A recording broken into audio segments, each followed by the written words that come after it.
Hadirin dan hadirat, saudara-saudara sekalian yang dirahmati Allah. Dari keterangan tadi, akhirnya kita sampai kepada kesimpulan bahwa eh, fana itu merupakan sesuatu yang penting di dalam laku suluk untuk mencapai yang namanya makam tauhid.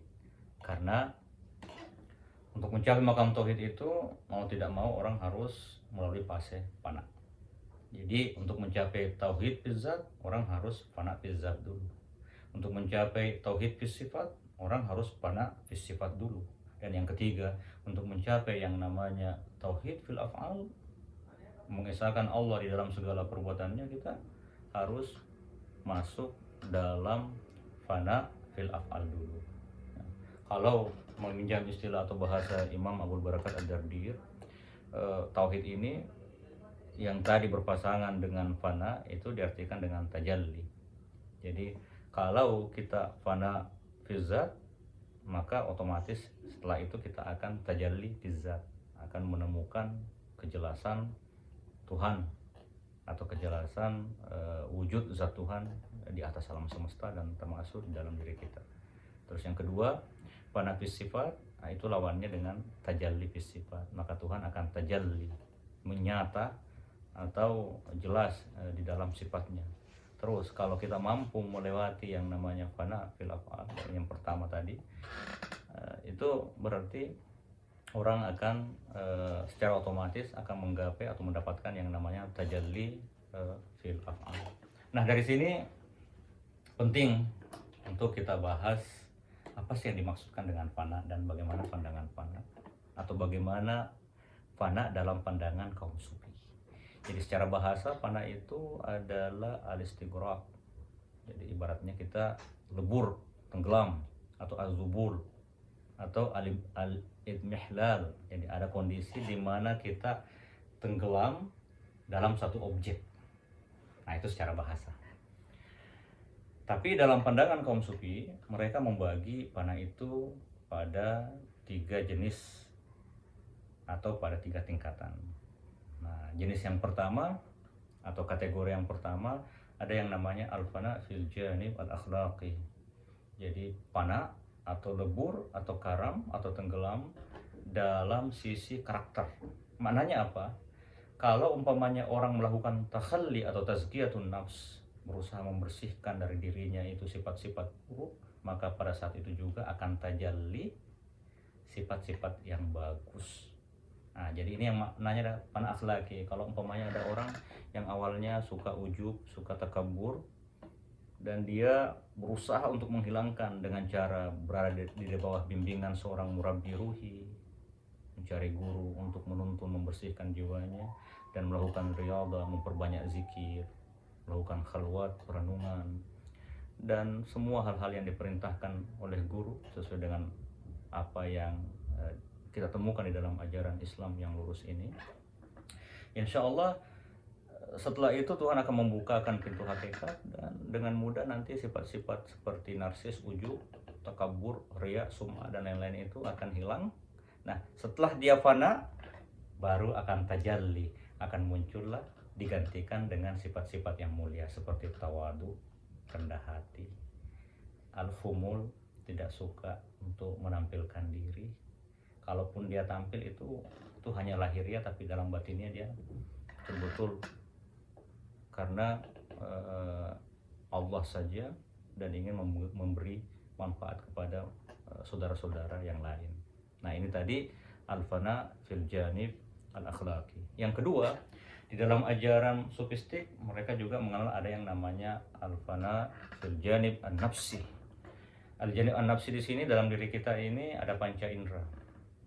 Nah, panca indera itu ada fungsinya masing-masing. Cuman terkadang kalau umpamanya seperti mata kita fokus kepada satu objek, tiba-tiba kadang indera lain hilang fungsinya karena lebur di dalam objek yang ada di depan kita. Fana fi nafsi ini itu di dalam Al-Quran ada contohnya. Kisah waktu Nabi Yusuf diperintahkan oleh Sulaikha setelah kisah Sulaikha ingin menggoda Nabi Yusuf alaihissalam, akhirnya karena sudah tersebar desas-desus pada penduduk kota di Mesir pada waktu itu, akhirnya Sulaikha mengundang wanita-wanita istri-istri pembesar yang ada di Mesir itu untuk datang dalam jamuan makan. Jadi masing-masing diberikan buah dan sebilah pisau. Lalu tiba-tiba Yusuf disuruh keluar membawakan buah. Nah, di saat Yusuf keluar, wanita-wanita yang melihat keagungan atau keindahan wajah atau ketampanan wajah Yusuf pada waktu itu terpana, matanya terpana, akhirnya fungsi inderanya itu karam, tenggelam, hilang kesadaran, dan tanpa sadar dia mengiris-ngiris dan tidak merasakan tangannya diiris-iris. Dalam Al-Quran Allah berfirman, falamma ra'ainahu akbarnahu wa qulna hasya lillah, falamma ra'ainahu akbarnahu wa qatta'na aydiyahunna wa qulna hasya lillah ma hadza basyaran in hadza illa malakun karim. Di saat wanita-wanita itu melihat wajah Yusuf alaihissalam, lalu pada waktu itu akbarnahu, mereka terpana, membesarkan, mananya terpana. Akhirnya tanpa sadar mereka mengiris-ngiris jarinya dan berkata, hasyalillah, masya Allah, mahadza basyaran, ini bukan manusia, ini malaikat. Nah, ini bentuk fana fin nafsi. Kalau kita bandingkan melihat makhluk saja orang bisa karam tenggelam, bagaimana kalau orang yang disingkapkan melihat sifat jalalnya dan sifat jamalnya Allah, sifat keagungan dan sifat keindahan Allah yang tiada taranya, tentu bagaimana pasti orang juga lebih terpana lagi atau lebih lebur dan lebih karam lagi. Nah, yang ketiga atau kategori ketiga, ulama sufi membagi, ada juga yang namanya fana fil janibil irfani. Ada orang fana karena dari sisi irfan. Makna fana fil irfani ini, dia fana karena mendapatkan atau dimasukkan Tuhan di dalam alam ma'rifat. Alam ma'rifat itu tidak didapatkan kecuali dengan inkisyaf, dan inkisyaf itu dengan cahaya Tuhan. Nah, dengan cahaya Tuhan itu tiba-tiba pandangan mata batin, jadi fana irfani itu bicaranya batiniah atau hati atau jiwa. Jiwa itu dia mencapai kecerdasan, kejiwaan yang atau spiritual yang lebih tinggi lagi, sehingga sampai satu kondisi lebur di dalam lautan keesaan wujud Allah Subhanahu wa taala. Atau bahasa lain, jiwa sampai kepada makam di saat Tuhan menyingkapkan keindahan wajah dan keagungan zatnya atau wujud, ya, wujud. Nah, bukan kunhi zatnya, bukan zatnya Tuhan, tapi wujudnya.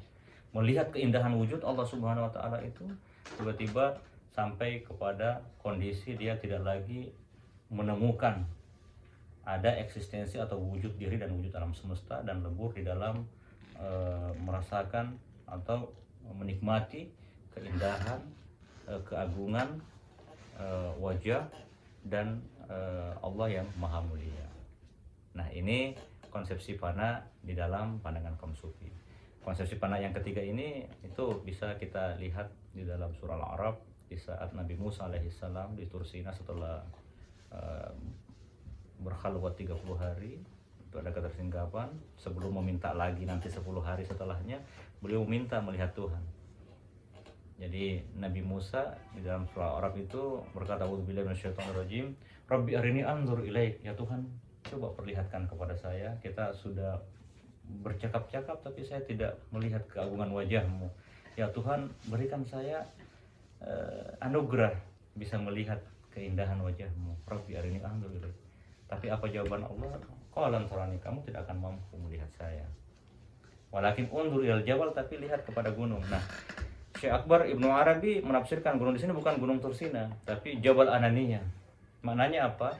Itu istihalatu al-itsnaini, yang mustahil ada dua di dalam makam ahadiyah, dalam makam keesaan Tuhan itu mustahil ada dua. Kalau ada dua berarti kita akan masuk dalam kategori musyrik lebih. Nah, maknanya di sini falamma tajalla rabbuhu lil jabal, di saat Tuhan tajalli. Nah, makna tajalli di sini Tuhan menyingkap sikap atau sifat keagungan dan sifat jamalnya di atas gunung diri Musa itu, ja'alahu dakkan, akhirnya jiwanya Musa itu menjadi lebur, fana. Nah, kalau terjemahan lahiriah, dia tersungkur, bukan fisik yang tersungkur tapi jiwanya yang tersungkur. Wa kharra Musa saika, dan Musa menjadi teriak histeris. fana, lebur. Nah ini fana irfani. Nah, sehingga setelah mencapai makam fana, Musa pada waktu itu naik lagi ke tingkat baka. Setelah fana, keistimewaan fana di dalam ajaran sufistik atau dalam ajaran Islam itu bukan fana sama dengan fananya orang-orang dalam ajaran Brahmana atau dalam ajaran Buddha. Orang Buddha memang tujuannya ingin fana ke nirwana atau ke Buddha. Kalau orang Brahma ya ingin fana ke dalam dewa Siwa atau yang lain-lain.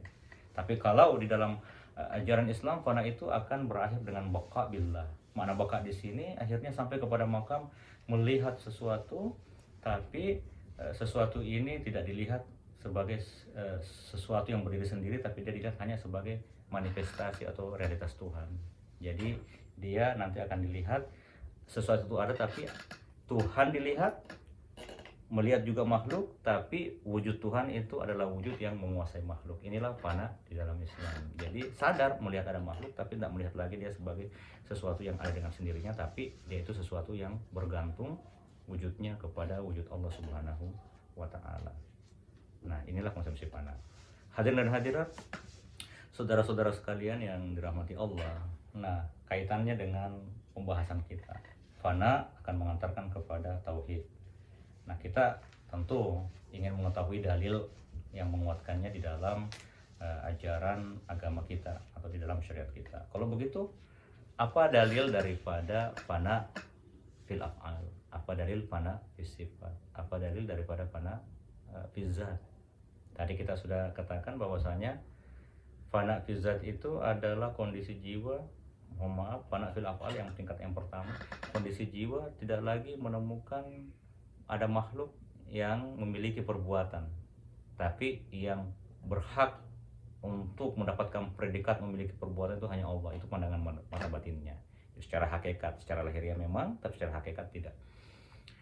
Itu dalilnya dalam Al-Quran jelas, banyak ayat. Jadi dalam Al-Quran itu kadang Tuhan memberikan ayat, bahkan juga Rasul juga kadang begitu dalam hadisnya, memberikan ayat langsung menyandarkan kepada hakikat, atau kadang menyandarkan kepada majazi. Kalau perbuatan disandarkan kepada Tuhan, berarti Tuhan mengajarkan kepada kita, itu hakikat dan itu hanya ditemukan dengan pandangan batin. Tapi kalau Tuhan menyandarkan kepada makhluk, itu berarti kita diajarkan ada yang namanya syariat. Dan ini nanti kaitannya dengan taklif, ada hukum, ada sawab, pahala dari Tuhan, ganjaran pahala, atau ada ikab, ada hukuman dari Tuhan. Makanya kadang disandarkan juga perbuatan kepada makhluk. Nah, contoh yang disandarkan kepada Allah, Allah berfirman, "Falam taqtuluhum walakin Allah qatalahum. Wama ramaita walakin Allah rama." Waktu kamu, memang lahirnya kamu yang membunuh, kamu yang melempar orang kafir pada perang Badar dan perang Uhud, wahai Rasul. Tapi secara hakikat bukan kamu, aku. Nah, di sini Nabi diajarkan untuk tembus kepada pandangan hakiki. Nah, contoh lagi, waktu Nabi dakwah ke Taif dilempar. Kenapa Nabi enggak marah? Bahkan Nabi mengatakan, Allah mahdi qaumi fa innahum la ya'lamun, ya Allah berikan hidayah kepada kaum. Memang lahiriah orang kafir, tapi Nabi tidak sampai kepada pandangan orang kafir yang melempar dia. Dia melihat itu juga melempar karena izin Tuhan. Dalam artian lahiriahnya orang kafir, tapi pandangan mata batin semuanya perbuatan dari Tuhan. Kalau ini pemahaman yang kita pakai, insya Allah dunia akan aman.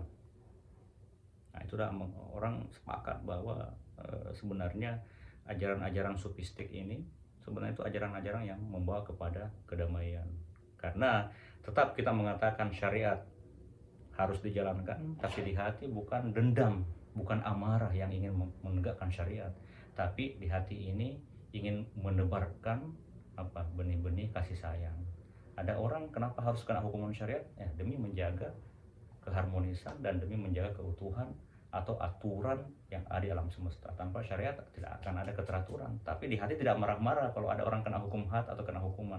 Hati tetap mengasihaninya dan tidak akan pernah mencela, mencemooh atau memarahi orang karena untuk memuaskan hawa nafsu saja. Nah, ini contoh fana fil af'al. Yang kedua, fana fil sifat. Mana ayatnya, mana hadisnya? Fana fil sifat kita ambil ayat. Dalam Al-Quran banyak sekali ayat-ayat yang menunjukkan sifat dan asma Tuhan. Contoh di akhir surah Al-Fatah, Tuhan berfirman, Allahu la ilaha illa wa alimul ghaibi wasyahadati warahmanur rahim. Tuhan tiada Tuhan selain Allah, Dia yang mengetahui segala sesuatu. Jadi secara hakikat Tuhan yang tahu. Alimul ghaibi wasyahada, yang nyata dan yang di alam gaib. Ar-Rahman Ar-Rahim, Allah Maha Penyayang, Allah Maha Pengasih. Kalau ada orang manusia punya sifat dikatakan dia penyayang, itu sebenarnya manifestasi dari sifat sayangnya Tuhan. Ada yang pengasih, itu manifestasi atau kenyataan dari sifat pengasihnya Tuhan. Lalu Allah menyambung lagi dalam firman-Nya, Wallahu la ilaha illa huwal malikul qudusus salamul mu'minul muhaiminul azizul jabbarul mutakabbir subhanallahi amma yusyrikun. Tuhan esa dalam sifatnya. Mananya apa? Dialah satu-satunya Al-Malik. Kalau ada orang diberikan kerajaan, itu kerajaannya itu hanya pinjaman saja itu. Tuhan yang membuat dia jadi raja, berarti dia bukan raja, Tuhan yang raja. Tuhan yang membuat dia mampu mengatur, berarti bukan dia yang mengatur, tapi Tuhan yang mengatur. Makanya hanya Tuhanlah yang Al-Malik, Al-Qudus, yang Maha Suci. Kalau ada orang suci tidak pernah berbuat kesalahan, Tuhan yang membuat dia suci. As-Salam membuat kesejahteraan, kedamaian. Lahiriah dia membuat kedamaian, hakikatnya bukan dia, Tuhan juga yang membuat kedamaian, karena Tuhan yang menggerakkan orang itu. Muhaimin yang memberikan penjagaan. Ada orang kita nyaman di orang tua kita karena orang tua kita akan menjaga kita. Tapi lahiriahnya kenapa? Karena Tuhan yang membuat itu orang tua kita sehingga bisa menjaga kita. Jadi Al-Mu'min, Al-Muhaimin, Al-Aziz yang Maha Perkasa, Al-Jabbar yang Maha Kuasa, Al-Mutakabbir yang berhak untuk mengangkat dirinya. Karena memang hanya dialah yang berhak untuk mutakabbir. Dan at-takabbur itu ridai dalam satu riwayat. Tidak boleh ada yang menazak, yang mencabut sifat takabur Tuhan menjadi orang yang takabur. Jadi al-mutakabbir. Subhanallah amma yusyrikun. Makanya di akhir ayat ditutup, Maha Suci Tuhan dari apa yang mereka musyrik. Mereka doakan karena menganggap Dia yang memberikan keselamatan, Dia yang mengatur, Dia yang berkuasa, Dia yang Maha Tahu. Kalau ada orang yang mengatakan begitu dan tidak tembus kepada siapa yang membuat dia berbuat begitu atau mempunyai sifat begitu, berarti orang itu adalah orang musyrik. Tapi musyriknya dalam kategori musyrik dalam kacamata sofistik. Tapi ayat ini menguatkan. Nah, untuk fana fi sifat ini itu dikuatkan dengan hadis qudsi. Fana fi sifat ini nanti kita akan diantar sampai kepada makam yurid bi iradatillah. Orang tidak akan mampu mencapai fana fi sifat, jangankan fana fi sifat, fana fil af'al yang tingkat rendah saja tadi itu tidak akan mampu sampai kepada fana itu kalau orang itu belum tercerahkan, belum bersih jiwanya. Bersih dari hawa nafsu, bersih dari godaan setan. Kalau ada setan yang dekat, setan itu nanti akan kesetanan. Nah, makanya kita nggak heran banyak riwayat yang mengatakan kalau Umar jalan ke sini, setan tidak mendekat-dekat. Kenapa? Kalau dia pasti dia nanti akan kesetanan, kerasukan. Begitu juga kalau orang beriman bagus, orang yang mencapai makam tauhid fil af'al, itu setan tidak akan mampu mendekat. Karena cahayanya, dalam satu riwayat mengatakan cahaya orang beriman saja, yang orang awam kalau disingkap itu langsung redup cahaya langit, yaitu matahari. Bagaimana dengan cahaya orang yang beriman, yang orang khawas? Nah, di sini dalam hadis qudsi Allah berfirman dan Nabi menyampaikan dengan bahasa lisannya, "Ma yataqarrabu ilayya al-mutaqarribuna bimisli ma iftaratu alaihi." Tidak ada yang paling disukai Tuhan jalan untuk bertaqarrub, mendekatkan diri kepada Tuhan, kecuali yang pertama apa? Mengerjakan yang fardu. Fardu itu bukan langsung salat, ada fardu yang lebih fardu lagi. Ma'rifatullah, kenal Tuhan, kenal dirimu. Arif nafsak, ta'arif rabbak. Kau kenal dirimu, pasti kau kenal Tuhanmu. Kamu tidak akan mampu, hatimu tidak akan mampu mengakui atau mengambil yang bukan haknya. Nah, setelah itu baru fardu-fardu dalam bentuk syariat. Wala yazal yataqarrabu ilayya bin nawafil hatta uhibbahu. Kemudian orang itu kalau dia tercerahkan, nanti akan mudah karena dia tidak pernah lagi, kalau dia beribadah dia tidak pernah merasakan kalau dia beribadah, dan dia tidak pernah mengakui kalau dia beribadah. Saya beribadah karena murni rahmat dari Tuhan.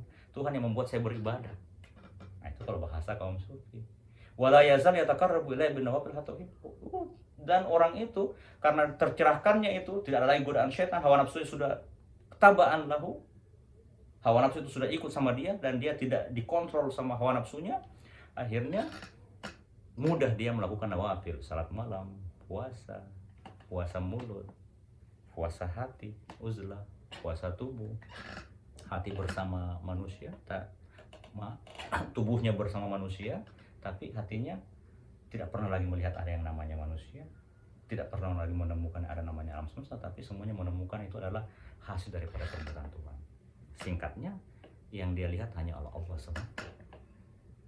Nah, kalau sudah sampai kepada makam ini, hatta uhibbahu, Tuhan mengatakan saya akan cinta. Kalau dia cinta sama Tuhan, pasti yang keluar dari orang itu adalah semua yang baik-baik. Nanti orang itu dalam hadis ini riwayat Bukhari, kuntu sam'ahu, saya menjadi pendengar yang dia pakai mendengar. Wa basarahu alladhi yubsiru bihi, dia menjadi penglihatan. Jadi wa yadahu allati yabtishu bihi, jadi dua tangan yang dia pakai memukul. Wa rijlahu allati yamshi biha, menjadi kakinya. Coba lihat. Wa qalbahu alladhi yatmir bihi, pakai hati yang dia pakai untuk terbetik sesuatu di dalam dirinya. Nah, inilah yang dimaksud dengan yurid bi iradatillah. Dan juga kadang diberikan keramat, ketersingkapan, meskipun ketersingkapannya bukan mutlak sama dengan Tuhan. Tapi intinya orang yang sampai makam ini selalu baik-baik saja itu perbuatannya, karena berawal dari ketersingkapan, cerahnya jiwa, ada cahaya, dan terlindungi oleh Allah Subhanahu wa Ta'ala. Itulah sebabnya kenapa guru kita Wali Kutub Imam Abdul Hasan Az-Zazili, beliau berpesan, arifillah fakun kaifa syi'ta, atau fakun ma syi'ta, kenal dulu Tuhanmu. Dan ma'rifat itu tidak mungkin dengan akal, harus dengan riyada itu. Kalau Anda sudah kenal dengan riyada, bersih jiwamu dan diberikan cahaya, fakun kaifa syi'ta, terserah kau mau apa, karena insya Allah lahir batin perbuatanmu itu adalah sesuai dengan apa yang diinginkan Tuhan, sesuai dengan ridha Allah. Yurid bi iradatillah. Ini yang dimaksud oleh Imam Abdul Karim Al-Kushairi, bahwasanya ada orang itu yuridu bi iradatillah. Dia punya keinginan, tapi keinginan itu murni dari Tuhan. Nah, karena dia sudah duduk di makam yang kedua, yaitu tauhid fisifat yang dihasilkan dari fana fisifat. Dan yang ketiga atau yang terakhir, yaitu fana fizat sebagai jalan untuk sampai kepada tauhid fizat. Fana fizat ini kondisi jiwa sudah tidak lagi menemukan ada yang mewujud kecuali Tuhan. Ayatnya apa? Dalilnya apa? Banyak. Dalam Al-Quran Allah berfirman, kullu man 'alaiha fan wa yabqa wajhu rabbika dzul jalali wal ikram. Kullu man 'alaiha fan. Fan itu isim itu as-subut. Di saat menyebutkan nama Tuhan, ya boka, mana as-subut itu tetap sedia kala begitu. Kalau ya boka seterusnya begitu. Jadi dia istimrar kalau dalam bahasa Arab. Nah, di saat atau fi'il tadi itu. Nah, di saat Tuhan mengatakan kullu man 'alaiha fan, memang sejak sedia kala manusia itu tidak secara hakiki ya, secara lahiriah memang, atau secara majasi pinjaman, memang dia menjadi ada, diadakan Tuhan. Tapi secara hakiki dia tidak pernah ada. Makanya kullu man 'alaiha fan, kita tidak, dalam pandangan sufi tidak ditafsirkan bahwa nanti kalau hari kiamat semuanya fana dulu baru dibangkitkan lagi, tidak. Tapi kullu man 'alaiha fan, pandangan batinnya orang sufi itu sudah sampai kepada hakikat sebenarnya, bahwa memang sejak awal tidak ada itu selain Tuhan. Yang ada itu hanya Allah, karena dia ada dengan sendirinya. Yang lainnya itu bisa dikatakan tidak ada karena dia ada, diadakan, dan sekarang dia bisa ada karena masih dalam genggaman saatnya Tuhan. Wa yabqa wajhu rabbika dzul jalali wal ikram, dan yang abadi selamanya itu hanya zatnya Allah Subhanahu wa Ta'ala. Kalau dalam pandangan, kalau kita meminjam istilah guru besar kita Syekh Akbar Ibnu Arabi, kita ini ada, tapi kita ini adalah tajalliyat, manifestasi kenyataan bahwa yang menunjukkan Tuhan, karena kita ini adalah hasil dari perbuatan, dan perbuatan itu hasil dari sifatnya Allah Subhanahu wa Ta'ala, dan sifat itu tidak bisa dengan zatnya Allah Subhanahu wa Ta'ala. Hadisnya mana? Banyak hadis. Contoh, Nabi sendiri pernah berpesan, asdaqu kalimatin qalaha asy-syair qaulu Lubayl. Kalau pernah dengar penyair, yang paling benar perkataan itu perkataan sahabat saya namanya Lubayl. Apa perkataannya? Ala kullu ma khalallahu ta'ala batil. Ingatlah, segala sesuatu selain Tuhan itu batil semuanya. Dia bukan hakiki itu. Perbuatannya, sifatnya juga zatnya. Atau dalam hadis lain, kana Allahu wa lam yakun syai'un ma'hu. Tuhan itu kan ada, tidak ada yang menyertai, atau ada wujud tapi wujudnya tidak setara dengan wujud Tuhan. Jadi bahasanya tidak ada yang mencari Tuhan. Nah, ditambahkan oleh ulama sufi, wahwa al-an ala malaika, ukuran kita manusia ini begitu juga. Kalau dulu Tuhan adalah wujud mutlak dengan sendiri, sampai sekarang hanya Tuhan yang memiliki wujud mutlak sendiri. Kita ini wujud pinjaman saja, dan kalau yang namanya pinjaman dan tergantung dan butuh itu diartikan sama dengan non. Atau hadirin dan hadirat, saudara-saudara sekalian yang dirahmati Allah, dengan mencapai puncak makam tauhid atau tauhid zat. Nah, di saat itu juga seorang salik atau orang khawasul khawas itu mencapai makam baqa billah. Apa yang dimasukkan dengan makam baqa? Bagaimana disyaratkan dalam firman Allah, a'udzubillahi minasyaitonirrajim. Ala innahu bikulli syai'im muhit. Ketahuilah bahwasanya Allah itu meliputi segala sesuatu. Jadi yang meliputi itu bukan hanya perbuatannya, bukan hanya sifatnya, tapi juga zatnya dan wujudnya itu meliputi keberadaan segala sesuatu. Nah, orang yang mencapai makam baqa, dia melihat Allah dan melihat alam. Melihat Allah sebagai wujud hakiki, melihat alam itu sebagai wujud majazi. Melihat Allah, dia yang menggerakkan segala sesuatu. Melihat alam ini itu murni karena berdiri di dalam genggaman zat Allah Subhanahu wa Ta'ala. Nah, inilah puncak daripada pengalaman batin yang ingin dikejar atau digapai oleh kaum sufi, atau puncak daripada tauhid. Dan dengan mencapai puncak ini, insya Allah di saat itu juga orang sufi diberikan anugerah terjun atau berenang di lautan ma'rifat atau di samudera ma'rifat yang tiada tepinya. Karena dalam pandangan kaum sufi itu, ma'rifat itu orang kalau baru bercebur itu ma'rifat itu adalah wujud keesaan Tuhan. Dan kaum sufi mengatakan ma'rifat itu bahrun la yudrak muntahaburi, ibaratnya lautan yang tiada bertepi, tidak ada dasarnya. Orang yang masuk di mana dia berenang, disitulah Tuhan memberikan dia anugerah bertamasya di alam ma'rifat. Jadi orang berma'rifat itu tidak ada akhirnya. Jadi kalau orang mengatakan sampai kepada Tuhan, itu bukan sampai sebenarnya, tapi dia baru memulai perjalanan yang perjalanan itu tidak memiliki dasar dan tidak memiliki tepi kalau diibaratkan dengan lautan. Hadirin dan hadirat, saudara-saudara sekalian yang dirahmati Allah, tauhid yang kita bahas dalam 2 hari ini, tauhid mutakallimin dan juga tauhid kaum sufi itu masih dalam tataran tauhid hadis baharu. Ada lagi tauhid yang lebih tinggi, tauhid qadim. Nah, tauhid qadim ini ista'sarallahu ta'ala biilmihi, itu siapapun makhluk itu ista'sarallahu ta'ala biilmihi, itu hanya Tuhan yang tahu. Tidak ada sesuatu pun makhluk yang tahu. Kita diberikan potensi, jangankan akal, potensi basirah saja itu tidak akan mampu mencapainya. Karena dia adalah sesuatu yang menjadi hak murni Tuhan, dan itu tidak ada makhluk yang bisa ikut di situ. Kalau ada yang bisa masuk, berarti kita musyrik, namanya menduakan Tuhan, menganggap ada yang mengetahui selain Allah Subhanahu wa Ta'ala.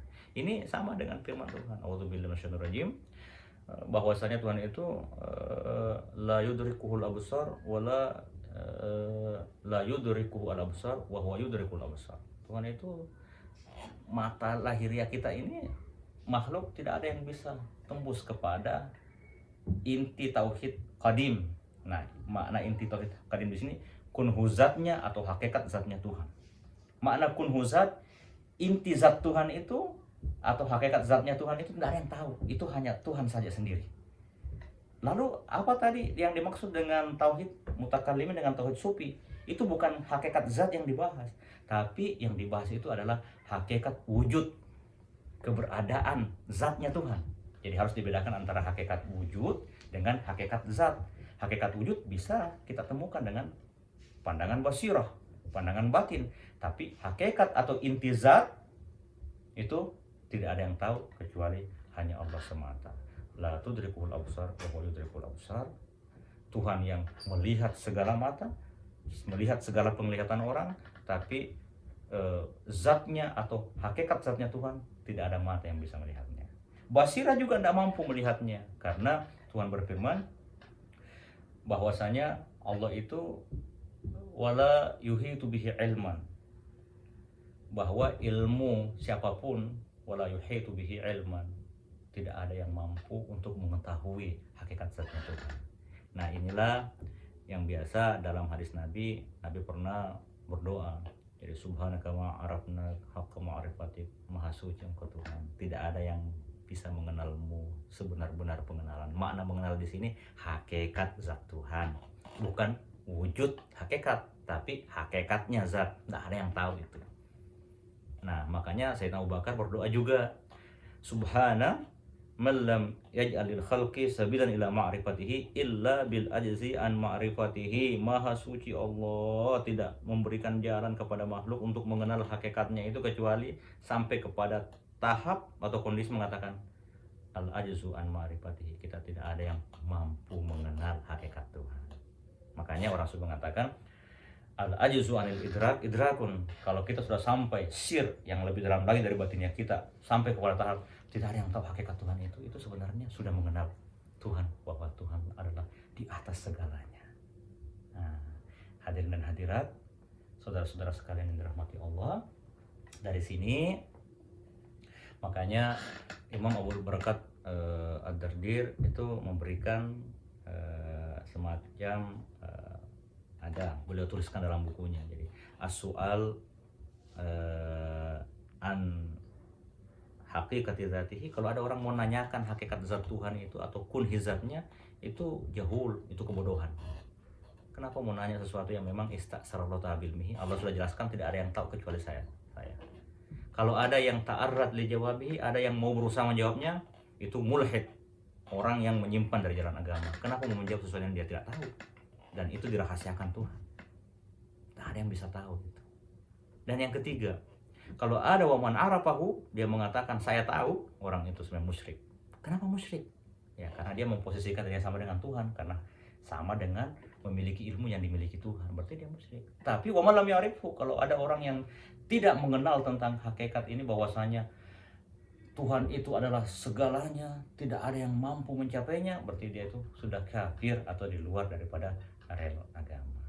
Hadirin dan hadirat yang dirahmati Allah, jadi kalau kita berbicara tentang tauhid ini, kita hanya tentu diberikan hak kuasa Tuhan untuk berusaha mencapai makam tauhid tingkat mutakallimin dan tauhid tingkat muqarrabin dan tauhid tingkat siddiqin.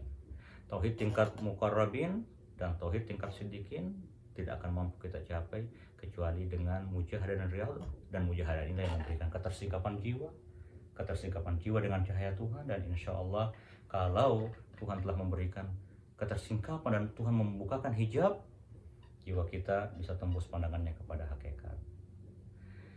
Imam Al-Ghazali mengutip dari perkataan Ibnu Mas'ud, beliau menuliskan bahwa laisal ilmu bikasratir riwayah, innamal ilmu nurun yakdzibullahu ta'ala fil qalbi. Ilmu yang sebenarnya dan puncak daripada ilmu adalah tauhid dan ma'rifat. Itu bukan dengan riwayah, dengan banyak riwayat, banyak cerita atau banyak kisah-kisah, bukan ilmu itu. Ilmu itu adalah nurun, kalau Tuhan sudah singkapkan dalam batinnya kita dan tembus pandangan mata batin kepada hakikat, itulah sebenarnya ilmu yang sebenarnya, karena inilah ilmu yang tercerahkan, ilmu laduni, ilmu yang hanya dimiliki Tuhan, yang didapatkan bukan dengan belajar tapi dengan riyadah, pembersihan jiwa, dan berusaha membersihkan hati ini dari segala obsesi dan segala jeratan-jeratan yang membuatnya terbimbing dari Allah Subhanahu wa Ta'ala. Saya kira cukup demikian kajian kita hari ini tentang tauhid dalam konsepsi atau pandangan kaum sufi. Dan tauhid kaum sufi ini, saya tegaskan lagi, itu tidak akan mampu kita dapatkan kalau hanya sekedar teori, atau hanya sekedar membaca, atau hanya sekedar mendengarkan tausiah ini. Kita harus melakukan riyadah, dan riyadah itu atau suluk itu harus berada di bawah bimbingan seorang syekh mursyid. Dan syekh mursyid inilah yang mengantarkan kita, harus di bawah bimbingan orang yang telah betul-betul menemukan atau mendapatkan atau merasakan manisnya tauhid fidzat atau fana fit tauhid ini. Saya kira cukup demikian, semoga berberkah adanya, lebih dan kurangnya mohon dimaafkan. Wallahul muwaffiq ila aqwamit thoriq. Assalamualaikum warahmatullahi taala wabarakatuh.